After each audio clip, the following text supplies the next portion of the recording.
வணக்கம். நான் வேலூர் வரதராஜன், தமிழக ஸ்தாபன காங்கிரஸ் கட்சியின் மாநில தலைவர். தேசிய கட்சிகள் தமிழ்நாட்டில் ஆட்சிக்கு வரும்போது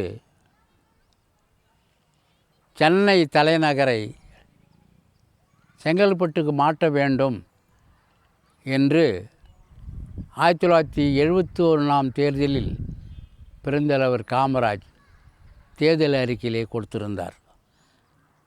அப்படி செங்கல்பட்டில் மாற்றியிருந்தால் சட்டமன்றம், சட்டமன்ற விடுதி, தலைமைச் செயலகம், பல மருத்துவமனைகள் அனைத்தும் செங்கல்பட்டு மாவட்டத்துக்கு வந்திருக்கும்.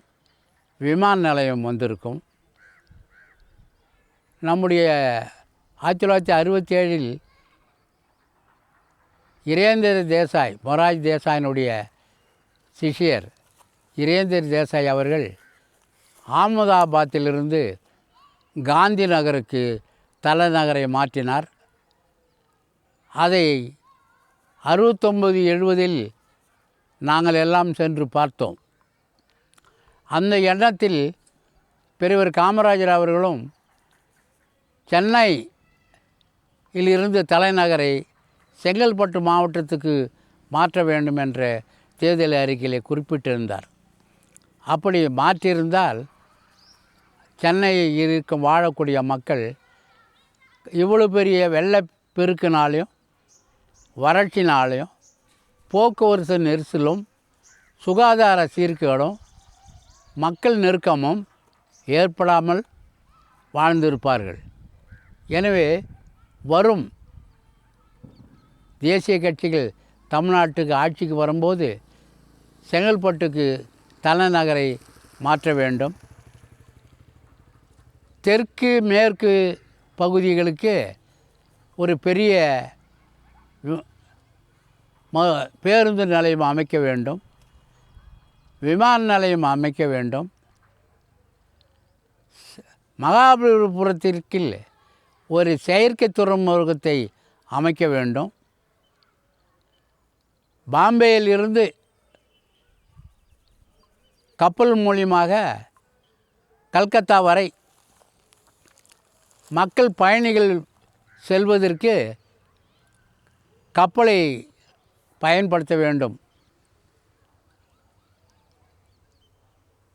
தமிழ்நாட்டில் இருக்கிற விளைநிலையங்களை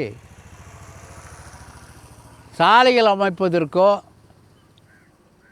தொழிற்சாலைகள் அமைப்பதற்கோ அதிகமாக பயன்படுத்தக்கூடாது. வருங்காலத்தில் மக்கள் தொகை அதிகரிக்கும் போது இந்தியா ஒரு விவசாய நாடு, அதிலும் தமிழகம் ஒரு விவசாய நாடு. இயற்கை விவசாயத்தையும் சித்த வைத்தியத்தையும் வைத்திருக்க வேண்டும். எனவே விவசாய நிலங்களை தொழிற்சாலைகளுக்கு அதிகமாக எடுக்கக்கூடாது. ஜெர்மன், பிரான்ஸு, ஐரோப்பிய நாடுகள் எல்லாம் நிலங்களை பூரா எடுத்து தொழிற்சாலைகளாக உருவாக்கி விட்டு எந்திரங்களை வைத்து கொண்டு காத்து கொண்டு இருக்கிறார்கள். எங்கேயாவது சண்டை நடக்காதா? நம்ம வீட்டுக்கு எந்திரங்களை வாங்கிறதுக்கு, ஆயுதங்களை வாங்கிறதுக்கு வரமாட்டானுங்களா? இல்லை சண்டையை அவங்களுக்கு சண்டை மூட்டை விடக்கூடாதா? உக்ரைனுக்கும் உக்ரைனுக்கும் ரஷ்யாவுக்கும் இப்போது இஸ்ரேல் நடக்கிற சண்டை, இப்போ நான் பிலிப்பைன்ஸுக்கும் சைனாவுக்கும் நிலத்தை உரிமை கொண்டாடுறது, இது மாதிரி சண்டைகளை உருவாக்கிக்கின்னு இருக்கிறாங்க. லங்கைக்கும் நமக்கும் சண்டையை உருவாக்கினாங்க. நம்ம விளைநிலங்களை பாதுகாக்க வேண்டும். படித்த இளைஞர்களை விவசாயத்துக்கு அனுப்ப வேண்டும். தலைநகரை செங்கல்பட்டுக்கு பெருந்தலைவர் காமராஜ் சொன்ன மாதிரி மாற்ற வேண்டும். அப்பொழுது தான் மக்கள் நெருக்கடி, சுகாதார சீர்கேடு எல்லாம் குறையும். அதை வரும் தேசிய கட்சிகள் தமிழ்நாட்டுக்கு ஆட்சிக்கு வரும்போது காமராஜ் கொண்டு வந்த திட்டத்தை நிறைவேற்ற வேண்டும் என்று கேட்டு விடைபெறுகிறேன்.